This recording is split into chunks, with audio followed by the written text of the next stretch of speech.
Hey everyone, and welcome to this Grade 8 English Explainer. Today, we're diving straight into the fascinating world of literary adaptations. We'll be mastering how texts jump from one medium to another, and, more importantly, how to evaluate the creative choices behind those jumps.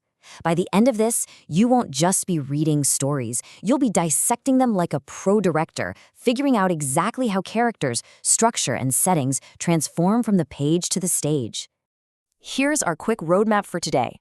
We'll tackle an adaptation myth, look at a prose to stage case study, analyze director choices, write a business letter defense, hit 2 knowledge checks, and finish up with a recap and a transfer task. Let's get into it. Section 1. Adaptation myth versus reality. We're going to kick things off by busting a super common misconception. A lot of people think a faithful adaptation means copying every single word from the original text perfectly. But honestly, true adaptation isn't about just hitting copy and paste. Think about it. If you tried to put a 400-page book on stage word for word, the audience would literally be sitting there for days.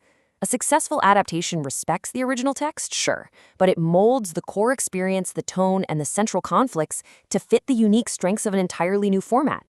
Moving on to Section 2, from prose to stage. Time to put on our literary detective hats.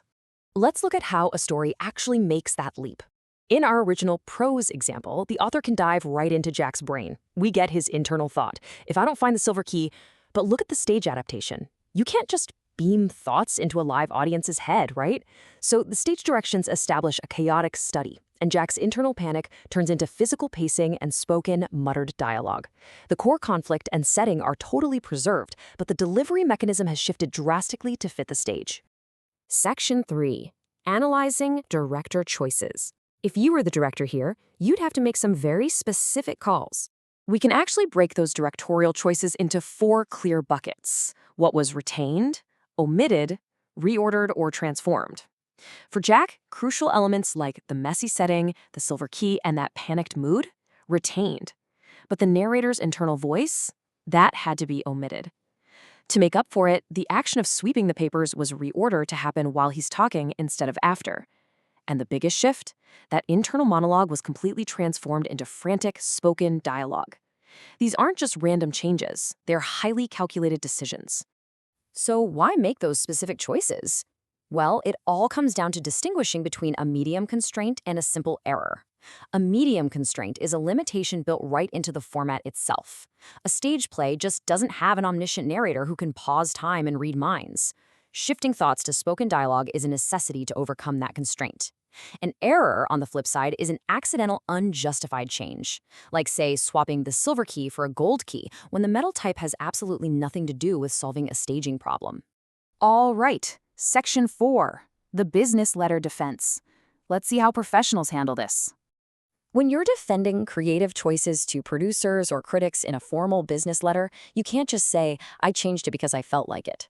Look at how our adapter justifies their choice here. They explicitly call out the constraints of the theater, they state the change, turning monologue into dialogue, and then immediately hit us with the why.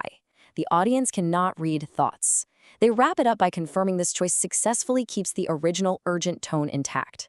We can evaluate that adaptation choice against 5 key metrics, which is absolutely crucial for Grade 8 English. First, purpose. In this case, to reveal Jack's intense fear. Second, audience, theatergoers who rely entirely on visual and auditory cues. Third, tone, keeping things frantic and panicked. Fourth, evidence, the specific stage directions and dialogue we just looked at.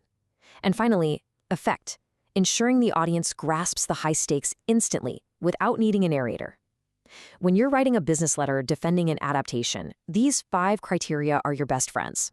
Section 5, 2 knowledge checks. Let's put everything we've talked about to the test.